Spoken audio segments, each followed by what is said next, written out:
All right, we are live. Here we go. Are we not live? Yes, we are live. Hey, everybody. Getting ready this morning. Nice little Saturday morning here in the U.S. as we get started for this Barcelona versus Las Palmas game on the 125th anniversary of FC Barcelona, which began in 1899 with Juan Gamper and a bunch of other players that I've talked about over the course of time, the Wild Brothers.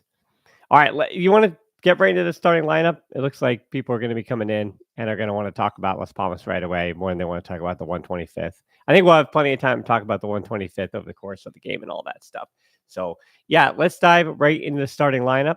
First, let's talk a little bit about the Las Palmas starting lineup, though, because I think there are going to be some overlap. But I also think, it's been interesting to note the difference this season between Diego Martinez Peñas's Las Palmas and the Las Palmas of Garcia Pimienta from last season. They play a very similar way, very similar attacking way. Like today, they're playing. They basically build up with a three at the back. They want to play a 3-5-2 basically, or a 3-2-3, or I'm sorry, a 3-5-1, or 3-6-1, whatever you want to say. Because VT, the right back, is really a right wing back and is going to be playing and pushing high quite on the wing to support Sandro, who is a winger in this system, but also basically the other forward with Fabio Silva. So Fabio Silva is the main forward, the 9, even though he wears 37. And again, Sandro is going to be pushing forward quite a bit as a secondary forward, with VT coming up on the wing, joining Alberto Malero, who I profiled plenty of times in the last 2-3 years, even when Las Palmas were getting their way up in the second division, and Malero was their big prospect then. They call him, basically the Pedri that stayed as far as Las Palmas. I mean, Las Palmas fans also still very much love Pedri. Like, they totally understand he's a Barca fan and why he went to Barcelona and all that stuff.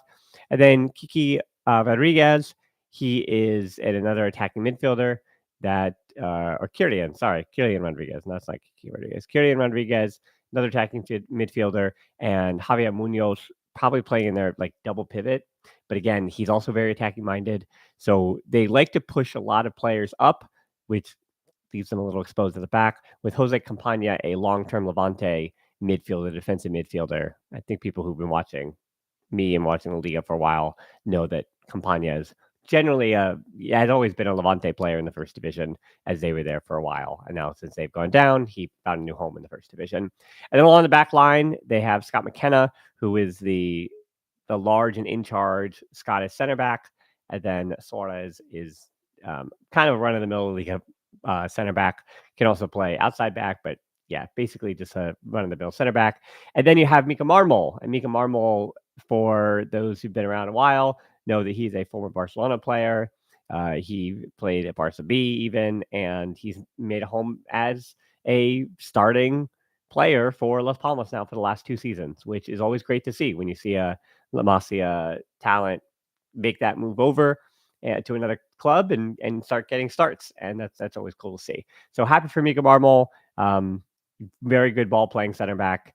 And it looks like he'll be playing left back in this game based on their attacking their formation. But as I said, I think Las Palmas is really going to be playing 5 at the back often, which I'm interested to see between Campagna, Munoz. Sandros won't be dropping back, but Kylian Rodriguez or Malero, I can't see they're going to be defending at 5 in the back. So really, it's like, they'll be defending in a flat back 4, I guess, with Marmol. But again, building up, they want to build up with 3 at the back and then getting VT forward a bit on the right there.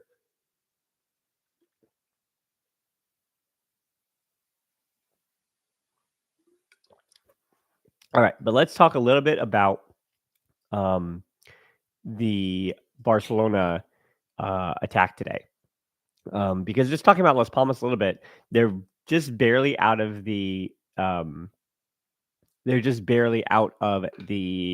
relegation zone, even though they have lost They've lost 2 of their last 5, but then they won the other 3, which helped them kinda jump out of there. But Valencia and Espanyol both also have a game in hand on them because of the floods in Valencia. They had some trouble there, did Las Palmas. So between Valencia and Espanyol, they could overtake them with that extra game in hand. 12 points to 10 points for those Valencia and Espanyol. And then Valladolid is really in a bad way right now on 9 points at the bottom of the table. And then Las Palmas, so right in front of them, they have Leganes, Edafe, and Alaves that they could easily jump as well with a few upsets, or the schedule kind of going their way, or the shock victory over Barcelona or anything like that. So Barcelona's lineup. Let's do that now. Touche, what time is it for me here? It is 7:38 a.m. in the morning. So for somebody who worked last night, yeah, pretty late night. So didn't get to bed till about 4:30 a.m. and it is 7:30 a.m. now. So we are, hey, Visca El Barça, okay? We love the club. We love Barcelona, so that's why we're here. So yes, good morning to everybody, or good afternoon to some, and then very much good night, if any, or not good night, but very much good evening, overnight for anybody could come up from Australia or the other side of the world as me. Okay, let me see. Am I ill, Wisdom? No, maybe I just sound like I'm no, I don't think I'm ill. I'm doing okay. And don't you worry. When this ends, I got a nice little afternoon nap plan, so I will get my sleep. Don't you worry. But all right, so let's talk about the lineup for Barcelona this morning. So it's Lewandowski up top. He was fit, no surprise. Rafinha, I think, will likely start on the right. That makes sense to me. I know people said that he's been more effective on the left, but let me say that I think he's been more effective when Lamine Yamal is on the right and he is on the left. I think that's a big part of Rafinha being very effective on the left. So he's going to be on the right. And then Fermin Lopez, unlike Danny Olmo, and I think unlike some of what we even saw with Rafinha when he was on the left or in the middle and Fermin Lopez started on the right, Fermin on the left, if you're gonna have to put him on a wing, it works a lot better with him inverting from the left side because then Balde and even Gerard Martin push forward against Brest. So with Balde pushing forward, having Fermin Lopez inverting on the left seems to make as a formula the most sense. And then Pablo Torre coming off a good performance, and he pound for pound, minute for minute this season has been pretty successful. And so Pablo Torre getting a start against Las Palmas, which I think is actually a tremendous team to start Pablo Torre against. These are the kind of matches that at the start of the season when I was like, oh, if you could rotate Pablo Torre in for certain matches, a game that basically starts again, as I said, 6 attackers in a team, there will be space likely against Las Palmas to exploit. And I'm hoping Pablo Torre can do just that. So excited for him to start. I know some of the eyes are going to be on him, but I also think that with Fermin Lopez, up there's going to be, again, space for him because Fermin Lopez is going to run off him. Rafinha's a runner. So being surrounded with 2 guys that are going to run and things like that, and then having Lewandowski right in front of him to associate with him, I think Pablo Torre is in really good shape. And then for Gabi and Pedri to be the double pivot for him, close associations, that's some good stuff. I think you're going to notice, though, Mark Costello, I think his absence will be felt today. Remember, he is suspended for this one. That's why you're not getting Costello. And then it's Gabi and Pedri because De Jong is also suspended. And Gabi, having started last weekend in his first start in over a year, he is starting this one now. So Hansi Flick is slowly integrating him and rotating him. Is slowly rotating him in and out for his starts, which is fine. And then Frankie De Jong, we don't know if he's fit, anything like that. We know that Olmo isn't totally fit. That's why he's on the bench. We know Lamine Yamal is not totally fit. That's why he's on the bench. We know Ferran Torres is not totally fit. That's why he's on the bench. Eric Garcia has not played since he came back from injury, so I'm not surprised that he didn't start this match. And then Balde now seems to be fully fit again and has returned to the starting lineup alongside Koundé, Kubarsi, and then Inigo Martinez. There was also some worries about Inigo Martinez and his fitness, but he is also fit for this one to start. So you got Iñaki Peña in goal as well. So really the surprises, but they're not. I don't think this is a surprising starting lineup. I actually really like the starting lineup against Las Palmas from Hansi Flick. I think with the number of goals that Las Palmas have shipped this season. So they have scored 18, which, just doing the quick math here, puts them ahead of just, let's see, so Barcelona 42. Let's see here. Second is Real Madrid with 28. Villarreal have scored 25. Atleti has scored 21. You got Athletic Club with 20, Girona with 20, Celta with 22, and then you have Las Palmas. So if I can count, that's 1, 2, 3, 4, 5, 6, 7, and Osasuna has 19, so that's 8,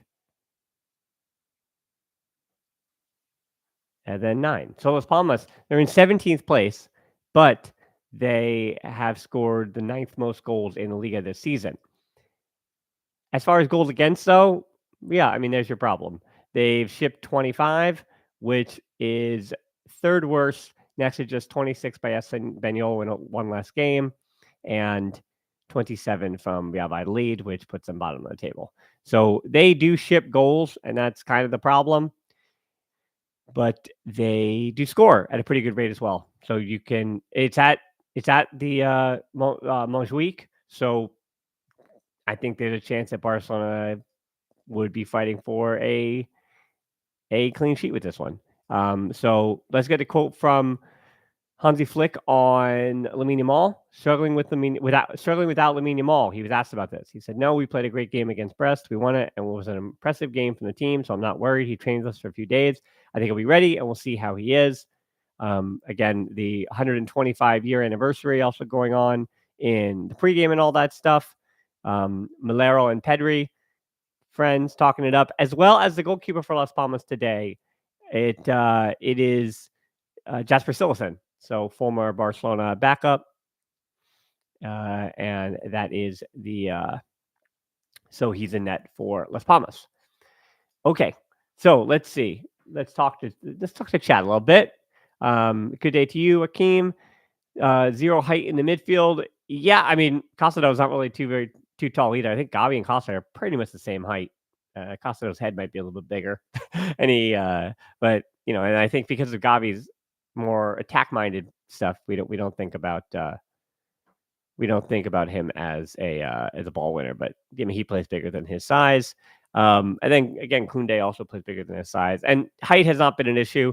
Lewandowski's also defended well on set pieces this year. I want to add that too. So when we talk about height, from dead ball situations, Inigo Martinez has been good, and Iñaki Peña is getting better at controlling his box. So between Iñaki Peña, Inigo Martinez, and Lewandowski, Barcelona has actually been pretty good in defending set pieces this season. Good morning to you, Team NZ. Expectations for Pablo Torre. I think this is, as I said, I'm excited for Pablo Torre, Felix. I think it's a good start for him. There's a good team for him to start against, and I'm hoping that he can find the space that that will likely be available over the course of this game. Again, Las Palmas are going to go for it, so I wouldn't be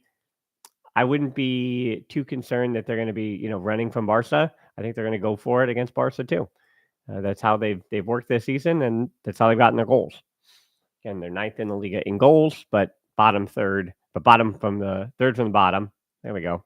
See, people are asking what time is it, 8 a.m. It's not necessarily the sounding sick or being sick or being tired. It's more that my brain's not totally functioning this early in the morning. As y'all know, I work a lot of nights, so 7:45 is not a time that I'm used to. But hey, again, Vizquel Barca, Forza Barca. That's why we do this. Campagna and Malero need to be stopped. I hope Gavi can recreate the defensive midfield performance of last year's Clasico. I mean, I'm very intrigued to see Pedri and Gavi in that midfield double pivot together, of course. But I also think they're greatly capable of handling this game. I think it's a really good game to kind of help them regain some of their continuity and understand some of their spacing. I mean, Pedri has been so sensational from a deeper position, and Gavi can win balls. So if Gavi's going to win balls today, and he can play a ball from deep too, so if Gavi's going to win some balls and Pedri's going to keep hold of that ball and make sure Las Palmas can't touch it, and be a deep lying playmaker the way he's been so far this year, I think Gavi and Pedri can have some success against Las Palmas. Mika Marmo injured right now, but he is still available, so that's cool. Good to see. Thoughts on Van, you asked, thoughts on Flick making the squad stay at the team hotel before home games moving forward? Is that effective? Um, so this is a little story. People know that earlier this fall, so like what 2 months ago, I went down to South Carolina, to one of my best friends, he runs the applied science lab for Clemson football, and so he's a doctor and he does his stuff down there for the football team, and even for home games, that is a big thing here in the U.S. It's not necessarily a big thing in European football, but in American football, and for even professional, like especially again American football in particular, because they only really have like the one game per week. So a lot of times, like basketball teams, like pro teams and stuff, they will come from home. You know what I mean? Like they have the shoot around, then they all kind of have their day routine, and they come from home or whatever it is. But for a lot of the NFL teams, they'll always sleep at the hotel the night before because it's most easy. It's easiest for the fitness trainers and doing all the preparation beforehand and having that group together in the team hotel with having access to the players in that way makes uh makes athletic training like preparation, like again massage guns, if some of them do like crowd chamber or the infrared stuff, like whatever the players need, that Barcelona can afford. And even the leg compressions that you see a lot of players use now, that is honestly, like moving forward, the reason why you go to the team hotel isn't necessarily for the stuff between the ears. Like maybe, Hansi Flick's like, yeah, that's why we do it. But realistically, the the squad staying at the team hotel before even home games has a lot to do with keeping the team healthy, and getting them their physical preparations with the training staff needed. Again, they do that for NFL teams here in the U.S. Again, one of my best friends who works for Clemson football, which is for all intents and purposes, like it's run like operationally, it's run like a professional football team, with the number of personnel and trainers and again, like applied science doctors and all those different people in there. So for Hansi Flick, I think it's to keep players healthy. He's had a few too many injuries, I think, that he would be happy with this season. Again, look at who all has gone out and the ways that they've gone out, with the exception of Ter Stegen and Bernal, who had injury. Again, ACL injuries are going to happen in the sport when players play as much as they do, or even when they don't. Like ACL injuries happen, but as far as like the muscle stuff and hamstrings, muscles, even like ankle effectiveness, those kind of things, like that's all. There's a level of flukiness to stuff that's like tendon and bone related, but as far as anything, like even getting players back to healthy, like Gavi, like again, going through his regimen before every game is really essential for Gavi to have him prepared, and match fit, and make sure that as that knee continues to build its match fitness and strength, he doesn't, the rest of his muscles, like his hamstrings and his calves, aren't overcompensating for anything like that. So Van, I think I answered your question in a way that you were not expecting me to answer it, but I'm glad I got to answer it that way. Let's see, John, what are my thoughts on the Pedri Gabi double pivot? I got you on that one. Dean, bro is really committed. Vizquel Barca, totally agree, Dean. Yep, this point, after 8 years, pretty stuck into the Barcelona content machine. And I will say that, I guess 9 years since I started working with Francesc for Barca Blog. Yeah, but then watching the team for like 20 years. John, I'm happy to see Fermin getting a start. He needed it after his last performance. I hope that Fermin can get on the board and play with some confidence. His 12 goals last season were really big for Barcelona, scoring from a midfield, role, even though last year he was a forward too, but from basically saying that he was a midfielder scoring for Barcelona, those 12 goals. Now this year being a forward, you want to see him get at least 10 goals this season again, and be able to back up last season's success with this season. Alfred, hey, I think there's a lack of discussion on how the choice of left wing affects the left back and the striker. I see Kvara as more compatible with Jonathan David because both are versatile, while Leo will work best with Lewandowski or Sesko.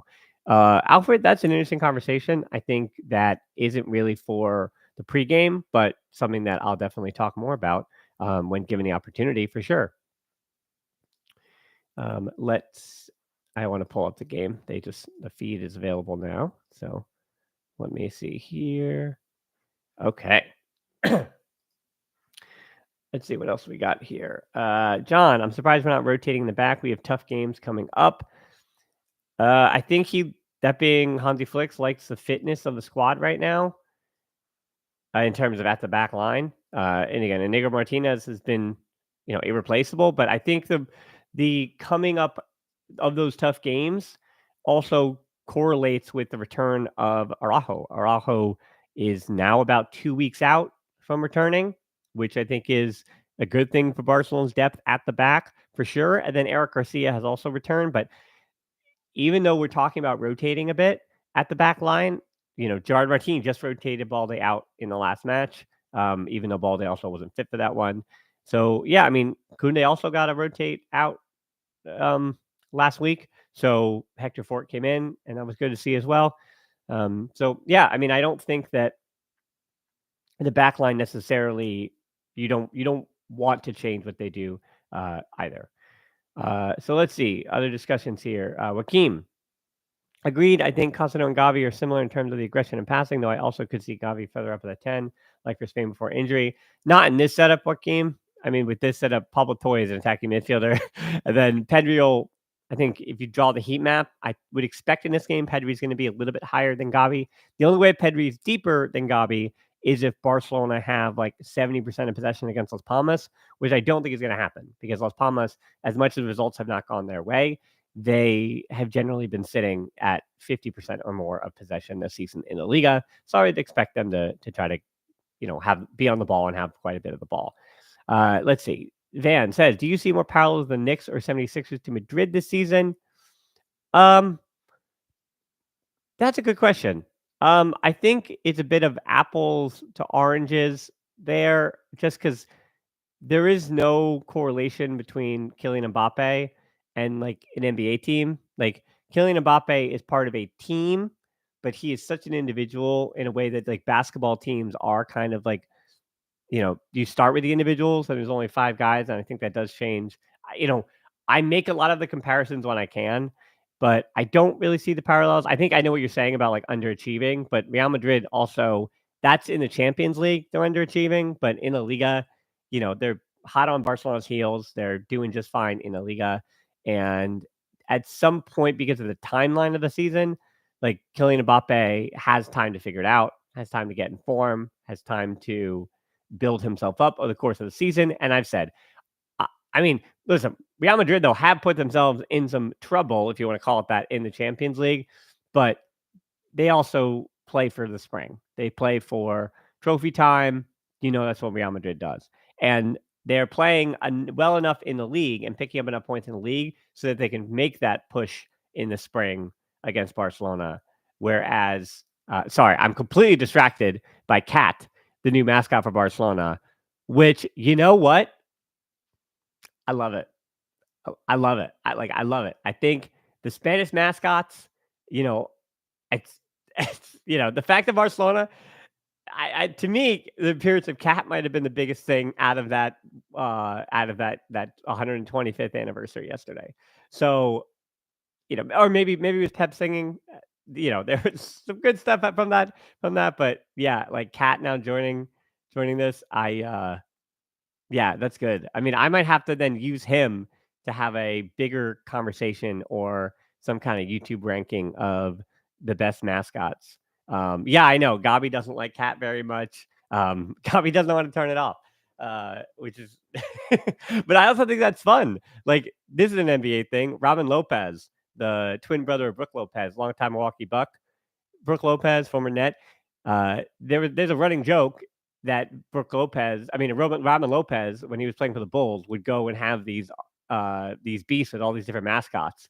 And the idea that if you could start, working it out, that Gabi would have these beef with mascots and Cat in particular, and that becomes like a meme.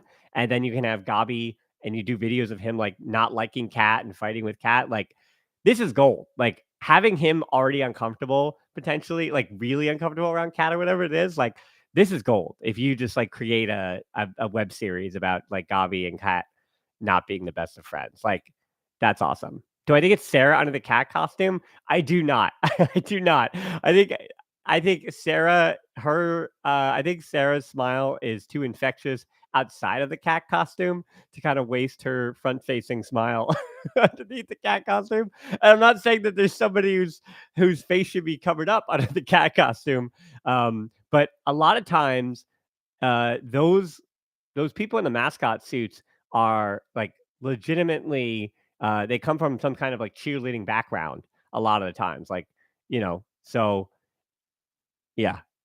So, yeah, I think it's likely some kind of someone who's done quite a bit of acrobatics in the past. Now, at this moment, I think Cat's just going to be waving until Cat kind of finds his or her stick. Um, yeah, we have done a lot of talking on the mascot for Barcelona, so the game's going to start very soon. I have started on Big Up, so we are getting that stream started over there. So that will start ever so shortly. And in the meantime, I'm going to keep this stream going on YouTube until 8 o'clock, and then we'll jump over because I just want to answer the rest of these questions, and we can be answering the questions on Big Up as well. Just make sure. I just want to get this stream started. Make sure we're starting. There we go. Okay, so we're live over on Big Up. And there we go. Okay, so hello everybody on Big Up. Again, we're still on the YouTube stream for just a minute more, and on the Big Up stream, I'm going to answer some questions as we get this game started. And I know these are overlapping, but we're all good. So anybody here in the YouTube stream, please, please, please, please, please, just head over to Big Up because that's where I'll have the tactics board. We have the scoreboard over there. Can have some fun. But again, in the meantime, I'm going to continue to answer some of these questions here. Let's see, Ron. I actually see Oscar Gustavo as the next after Guy Fernandez and Tony Fernandez.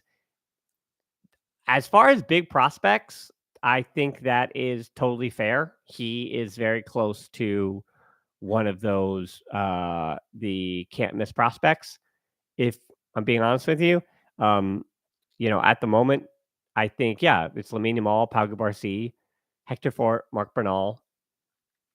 We're talking U20, so even younger than Mark Costato. Guy Fernandez, Tony Fernandez. And then, I think I'm really high on Keem Jeanette. I've talked about this. I think Landy Faray, don't sleep on him. He might have something there. Juan Hernandez, I think, has a ton of potential as well. But then going down the next level, Oscar Gustavo and Pedro Rodriguez, I think at like that U28 level. Srikanth, I know I didn't say Danny Rodriguez. He hasn't been healthy now for like 18 months. He's kind of been in and out of lineups. And what is he, 19 now? He's going to be 20. I'm worried that he's missed like major parts of his development. And I'm not saying he's not going to be a starter somewhere for a long time. But yeah.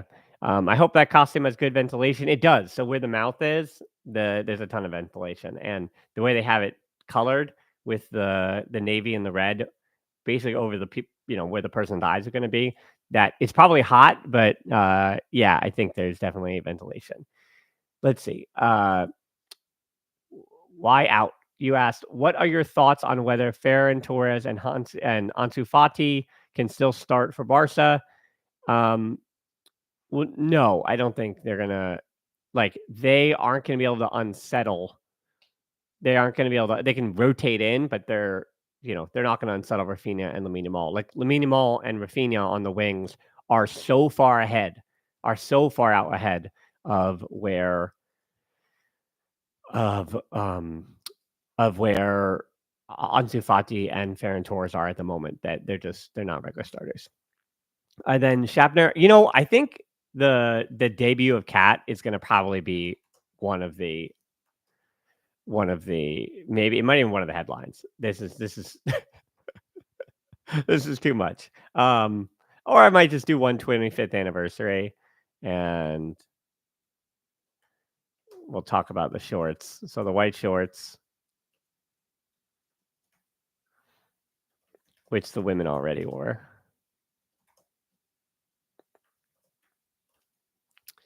And then the debut of Cat.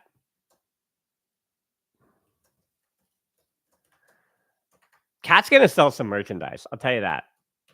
Like, am I gonna get something cat related, like the mascot? Yes. Yes is the answer. I am. Am I gonna get a cat dog toy for Colby, who you've met, who people who've been with me for a while have met, on the podcast? Yes, I am gonna get one. Hey, Dylan. Hello to you. Yeah, I am gonna get probably a cat toy, like literally a cat toy. The Barcelona mascot for Colby. Okay, let's see. So the game has started. So we are starting the scoreboard here over on Big Up. The game is underway. So again, everybody join me on Big Up. I'm going to keep answering the questions over. We're just going to get to the bottom here. Jonathan, yes. White shorts, 125. Anniversary, Henrik. Will Alex Valle seemingly do good? Do you think we can have him in the first team or Gerard Martin for next year? I think so. I think if he's worked on the defensive things that Hansi Flick wants him to likely have worked on, then yeah, I think you can have him in the first team, and I'd put him on the first team over Gerard Martin, just based on what he gives you attacking wise. Shapner, I would have liked Fort to start since it's not a tough opponent. We are at home. Plus, it's a message to Kuhn that he needs to pull up his performances. I think Hansi Flick is hopefully, again, after Celta last week, he wanted a response from Koundé and the team, and he got one. I think Koundé just in form. You start Koundé. And then Van, lastly, a lot of people might not like to hear this, but the Gabi and Bernal ACLs almost inability to consistently start fit, and Frankie's contract issues are actually blessing in disguise. Logjam in the mid. Maybe I don't know. I think it's better to have all your players available. Okay, speaking of available, thanks everyone who is available for this live stream here on the YouTube stream. I'm going to say goodbye to you all. So goodbye. Please join me on Big Up, and I'll see you later for the 5 headlines here on YouTube.